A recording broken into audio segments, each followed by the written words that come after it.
Salut les barbus, c'est Marco et je suis en compagnie de Pipou. Comment ça va Pipou? Ah, ça va bien, Marco? Salut les barbus. Alors, en forme pour cette reprise? Bah ouais, carrément. En plus, on a un petit personnage sympathique à présenter et j'aimerais en connaître plus sur son histoire. Ouais, Pourrais-tu me sympathique. présenter Mister Sinister? Mister Sinister. Sympathique n'est pas forcément le mot que j'aurais utilisé pour le décrire, en tout cas pas en termes de caractère. Alors, Mister Sinister, c'est un personnage qui est apparu en 1987 dans Uncanny X-Men 221, même s'il avait été teasé plusieurs épisodes auparavant comme étant un grand méchant qui était le commanditaire des Maraudeurs, un groupe de vilains. Et ce personnage a été créé par Chris Claremont et Mark Silvestri. Et Chris Claremont voulait amener un nouveau grand méchant dans l'univers des X-Men parce qu'il commençait un petit peu à en avoir marre de toujours tourner autour de Magneto et de la confrérie des mutants. Donc il s'est dit, voilà, je veux vraiment intégrer un nouveau gros vilain dans cette histoire. Et c'est comme ça qu'est arrivé Mister Sinister, qui est un personnage dont on va avoir pendant très longtemps ignorance de ses origines. On sait juste qu'il est obsédé par la génétique. Il veut créer le mutant ultime, le mutant le plus puissant, le plus parfait qui soit, et il veut également éliminer tous les mutants déviants, et entre autres, il avait envoyé les Maraudeurs pour tuer les Morlocks, qui étaient un groupe de mutants un peu déviants qui vivaient dans les égouts. Euh, Ce personnage est aussi très lié à Cyclope, puisque on va apprendre que depuis très longtemps, il observe Cyclope et il est à l'origine de pas mal des événements malheureux dans la vie de Cyclope, la disparition de ses parents. Euh, S'il observait Cyclope, c'est parce qu'il avait trouvé en lui un gène intéressant et il voulait que Cyclope soit le géniteur du mutant parfait. Et donc, c'est comme ça qu'il l'a poussé à rencontrer Madelyne Pryor, qui était la, le clone de Jean Grey.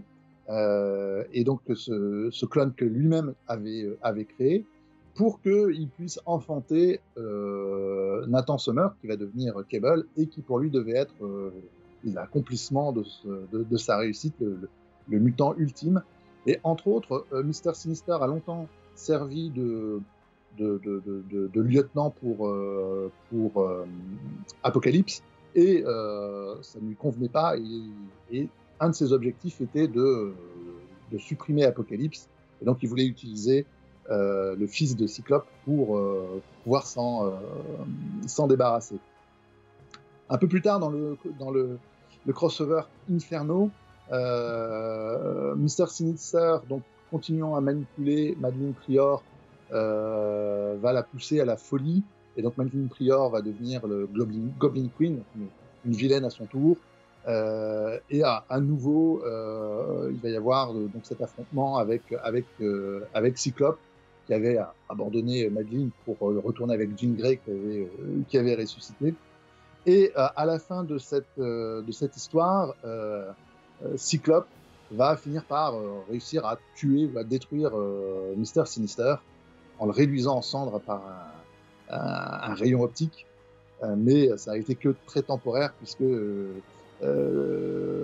Mister Sinister est réapparu très rapidement dans X Factor en 1992 pour revenir torturer Cyclope. On va apprendre l'origine de Mister Sinister beaucoup plus tard dans The Further Adventures of Cyclope and Phoenix, qui raconte les aventures de Cyclope et de Phoenix, qui se sont projetés dans le futur pour élever Nathan, pour élever Cable quand il était bébé. Et là, on va découvrir que l'histoire de Mister Sinister, donc de son vrai nom Nathaniel Essex, qui était un scientifique du XVIIIe siècle, qui avait été ébloui par la théorie de l'évolution de Darwin, mais qui l'a poussé à son extrême, et qui avait prédit, il avait dit, d'ici 100 ans, on va voir apparaître des humains supérieurs, on va voir apparaître des mutants grâce à l'évolution, parce que voilà, les gènes humains vont évoluer, et il a été la risée de ses pairs, tant et si bien qu'il va devenir totalement obsédé par cette histoire, il va délaisser sa femme qui était enceinte et qui va faire une fausse couche, tant et si bien que il va sombrer complètement dans la folie. Et c'est à ce moment-là que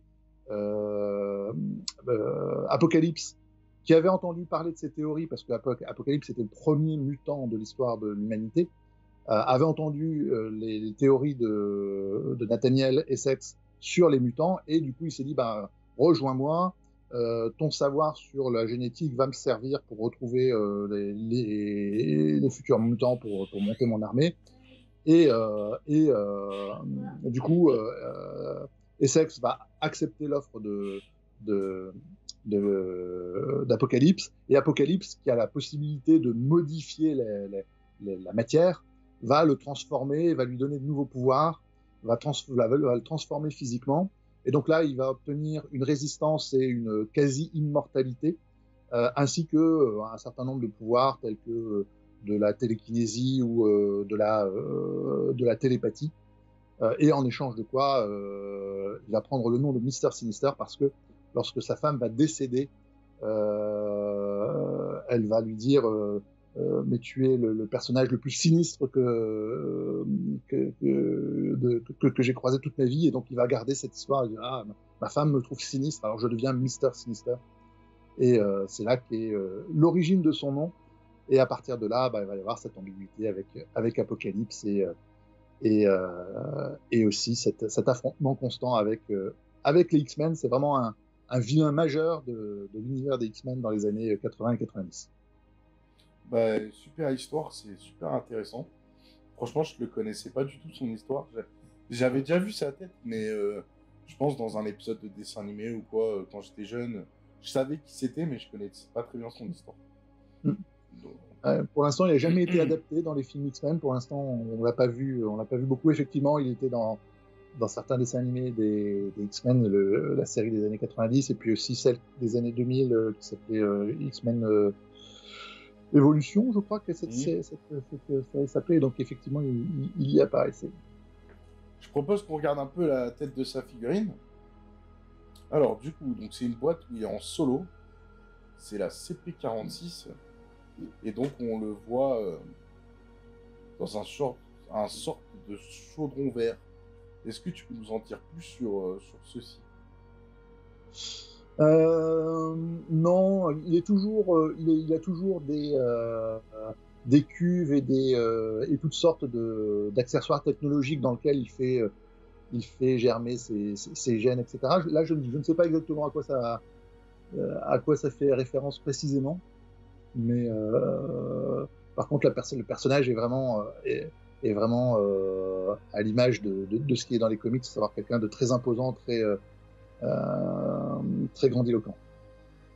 Du coup, si quelqu'un dans les commentaires veut nous dire à quoi ça correspond exactement, bah, n'hésitez pas à nous le faire savoir. Et toi, en termes de figurines, t'en penses quoi du coup? Alors, bon, le design de Mister Sinister est assez particulier. Moi, je suis pas super fan, même dans les comics, de son design. Par contre, là, je trouve que il respecte vraiment, je trouve, le personnage, et la figurine est vraiment très, très emblématique par rapport à ce qu'il est. Moi, je la trouve plutôt sympa, cette figurine. Un peu... Enfin, je trouve que la peinture, là, elle la met pas du tout en valeur. Donc, si un jour j'ai l'occasion de la voir et de la peindre, je pense que je vais pouvoir me régaler. Parce qu'il y a vraiment des formes sympathiques à faire, des effets lumineux. Et... Non, je pense que ça peut être une belle figurine à peindre. Après, elle est assez basique, faut pas dire le contraire. Alors, je propose qu'on passe à sa carte de personnage. Alors, on a un personnage qui coûte 4 points de pouvoir. Donc, ce qui est un personnage un peu plus que la moyenne. En termes de caractéristiques, sur sa face normale, on a 6 points de vie. Sur sa face blessée, 5 points de vie. Et on a 3-3-4. Et c'est un personnage qui a une mécanique de jeu à part entière qui lui correspond à lui seul. Alors, je propose pour cela qu'on reprenne ses attaques une par une. Et donc, sa première attaque qui est coup, avec une portée de 3, 5D, 0 pouvoir. Ce qui permet de récolter des pouvoirs selon le nombre de dégâts. Je trouve que 3, c'est plutôt une belle portée pour une attaque de base. Enfin, c'est bien. Ça permet d'être pas trop près, ni trop loin. Sa deuxième attaque, qui est épissage génétique, et c'est là où ça commence à être très intéressant. On a donc une attaque avec un beam à 4, c'est-à-dire qu'on met la réglette, et chaque personnage qui va rentrer dans cette réglette va se prendre une attaque. Et là, donc, on a 5 dés, donc une distance de 4 avec une beam, c'est quand même vraiment énorme, je trouve. Et ça coûte un pouvoir, donc ce qui est bien, c'est qu'on aura accès à cette attaque dès le premier tour, parce qu'on a un pouvoir par personnage au premier tour. L'essentiel de cette attaque, et je pense que c'est l'attaque qu'on va le plus utiliser au final, c'est qu'elle permet en fait de récupérer des jetons d'échantillons génétiques.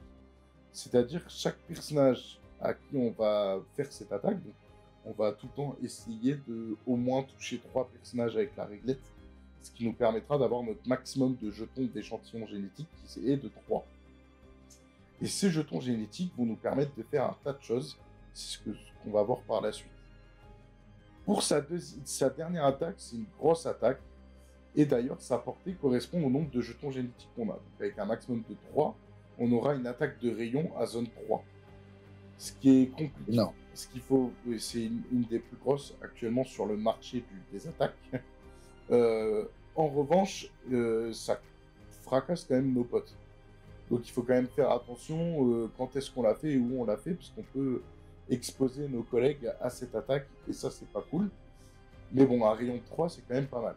Après, on a 6 dés, et bon, ça coûte 6 pouvoirs. Et 6 pouvoirs, c'est quand même difficile à avoir, je trouve, surtout avec ce personnage, parce qu'on aura tendance à faire des attaques épissage génétique, donc d'avoir des jetons génétiques, plus que des pouvoirs au final, avec ce personnage. Donc, je suis mitigé pour cette attaque, pour savoir si elle sort régulièrement ou pas. Et dans cette attaque, si on a un critique, un effet, une touche, donc autant dire que c'est quand même rare d'obtenir ce jet-là sur 6 dés, et ben on aura chaque personnage ennemi à portée de cette attaque subit un dégât. Donc on mettra un dégât supplémentaire grâce à cette attaque. Après, on a sa première compétence qui est conception parfaite. Ça coûte pas de pouvoir, et donc c'est là où les jetons génétiques rentrent en jeu, parce qu'on peut retirer n'importe quel nombre de jetons génétiques pour retirer n'importe quel nombre de conditions. Ce qui peut être très sympathique, parce que s'il a vraiment des conditions qui font chier, notamment la condition qui est se ressaisir, et ben là ça permet de ne pas utiliser en fait d'action pour se ressaisir, juste on se défausse d'un jeton. Donc ça c'est quand même agréable. Mais bon, je pense pas que j'utiliserai mes jetons avec ça, ou vraiment si c'est vraiment nécessaire. Après, on a négation génétique. Pour un pouvoir, on peut choisir un personnage ennemi à 3, enlever un de ses jetons génétiques, et donc lui donner la condition spéciale enracinée. Je pense que ça, c'est... Alors, il y a plein de façons de jouer ces jetons, et il y en a qui sont beaucoup plus intéressantes, mais je trouve que celle-là, elle coûte pas cher. Et si on joue objectif et qu'on a mis, par exemple, qu'on l'a mis dans une équipe de Uncanny X-Men ou ce genre de choses, pardon, la confrérie des mutants, du coup, on va pouvoir avoir un Todd qui va chercher des objectifs, et on va pouvoir faire chier les autres et se casser avec les objectifs de Todd, par exemple. Donc finalement, enraciné, je trouve ça plutôt pas mal, mais ça coûte pas trop cher à jouer. Donc si c'est joué stratégiquement, ça peut être bien.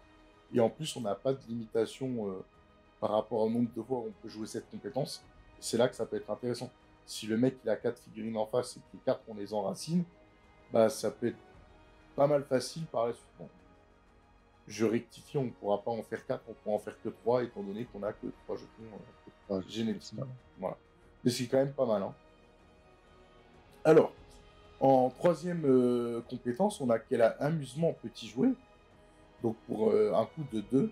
Et ça, pareil, on a un personnage qui fait quand même du contrôle. Parce qu'il va choisir donc, les personnages ennemis à distance 3 et les faire avancer d'une distance S. Donc ça peut être énorme quand on joue... Là, l'exemple qui me vient en tête, c'est Venom. Quand on joue un personnage comme Venom, qui a du mal à se déplacer, bah, grâce à ce genre de personnage, on peut faire ramener des personnages vers Venom qui, lors de son tour, pourra les défoncer, hein, tout simplement. Donc je pense que pour aider des personnages qui se déplacent peu rapidement, ou faire venir un personnage à distance d'une attaque pour éviter d'utiliser un mouvement avec un autre personnage, Bah, c'est top, quoi. ou pour l'éloigner d'un objectif. Hein. Tu peux pas. Parce que c'est avancer-le d'une distance. Ouais, s'il est sur l'objectif, Mm. le fait que tu l'avances, tu l'enlèves de l'objectif. Mm. Mais bon, si le gars il joue bien, en général, il se met. Enfin, tu pourras pas l'éloigner grâce à ça, je pense. Mais donc, du coup, je trouve ça super intéressant, surtout pour rapprocher et donner des tatanes derrière. Après, on a une dernière compétence qui est régénération moléculaire, qui coûte 0. Si ce personnage doit subir des dégâts, il peut utiliser ce super pouvoir, retirer n'importe quel nombre de jetons d'échantillon et réduire le total de dégâts subis de 1 pour chaque jeton retiré. Imaginons, il se prend la douille, il a besoin de rester au corps à corps, bah, il peut utiliser ces trucs pour se mettre, pour s'enlever un maximum de 3 points de vie. Donc, bah, je trouve ça sympa, c'est encore une possibilité supplémentaire avec ces jetons génétiques. Alors, base de données génétiques, ce personnage ne peut avoir qu'un maximum de 3 jetons génétiques à la fois. Et on a un personnage qui vole, donc qui ne sera pas gêné par ses déplacements et par toutes sortes de décors, pardon, voilà, d'obstacles, ça ne me donnait pas le mot. Il ne sera pas gêné pour aller où il veut, comme il veut, sans aucun problème. Est-ce que tu as quelque chose à ajouter sur la présentation de ce personnage?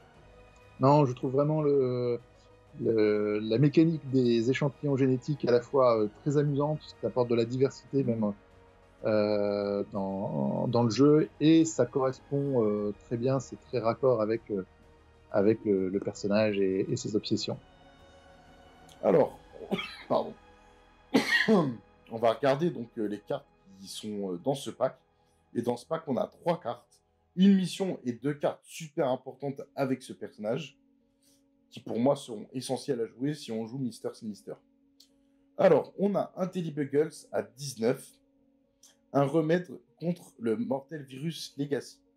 Donc on place 3 remèdes Legacy, et chaque joueur gagne 1 PV pour chaque remède détenu lors de la phase de nettoyage. Et donc là, ça correspond à un arc dans l'histoire des X-Men qui s'appelait The Executioner Song, où Mister Sinister avait créé un virus qui ne touchait que les mutants et qui était un virus mortel. Voilà. Et ce que je trouve intéressant dans cette mission, c'est qu'en fait, si le mec, si votre personnage, un de vos personnages, a les 3 remèdes, et ça aussi c'est une première dans les missions, et ben il gagne direct 8 PV. Donc en gros, comme on sait que les parties c'est sur 16 PV, bah du coup, il gagne la moitié des PV de la partie, quoi. Bon, après, c'est dur d'avoir les 3, et on voit que pour ramasser, il faut dépenser un jeton de plus pour chaque remède, donc c'est-à-dire, en gros, pour ramasser le 3e remède, ça va coûter quand même 3 points de pouvoir, donc c'est pas négligeable. Mais je trouve assez intéressant, et la manière de jouer, finalement, tout à l'heure, on a vu qu'il était sympa en point de contrôle, il peut faire avancer des dégâts, il peut les enraciner, etc. Ben, je pense que ce personnage, avec cette mission, ça peut être bien sympathique. Qu'est-ce que t'en penses, toi? Ouais,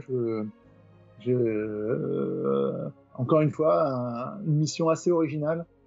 Donc vraiment, ce kit est assez sympathique à ce niveau-là. C'est clair. Après, on a une carte qui s'appelle, pardon, excusez-moi, hein, Forced Extraction, donc extraction forcée. Donc Mister Sinister peut dépenser 1 pour jouer cette carte, un pouvoir. Jusqu'à 3 personnages alliés à 3 distances de Mister Sinister subissent un dégât, et Mister Sinister gagne un nombre de jetons d'échantillons génétiques égal au nombre de dégâts subis. Donc, en sachant que, en gros, tu fais mal à 3 mecs autour de toi, en leur mettant un dégât, et notamment, j'avais entendu des petites suppositions, mais si tu joues avec des gars qui ont facteur de guérison autour 1 et qui sont pas à distance d'attaque, bah, tu joues sur Wolverine, tu joues sur, comment il s'appelle, Dents de Sabre, Deadpool, enfin, il commence à en avoir pas mal maintenant, des facteurs de guérison. Et bah, du coup, les mecs, ils perdent 1, mais en fait, ils perdent rien, et puis vous avez 3 jetons de Mister Sinister. Et premier tour, tu l'enchaînes avec la 2e carte, qui peut être intéressante aussi. Et c'est ce qu'on va voir, et pour moi, c'est The carte qui a... on va faire attention à lui s'il est sur le jeu, et notamment avec cette carte-là, ce qui est Cloning Bank. Et donc, pendant la phase de nettoyage, Donc le mec il peut jouer donc sa carte avant, il fait 3 dégâts et à la phase de nettoyage, donc à la fin de toutes les activations de tout le monde, Mister Sinister peut jouer cette carte.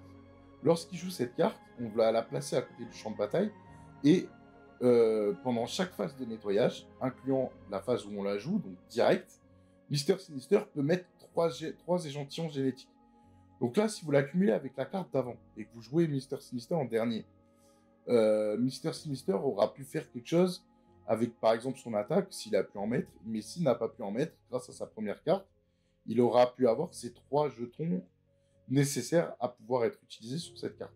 Et on commencera tour 1, fin du tour 1, avec 3 jetons sur cette carte. Ce qui est intéressant avec cette carte, c'est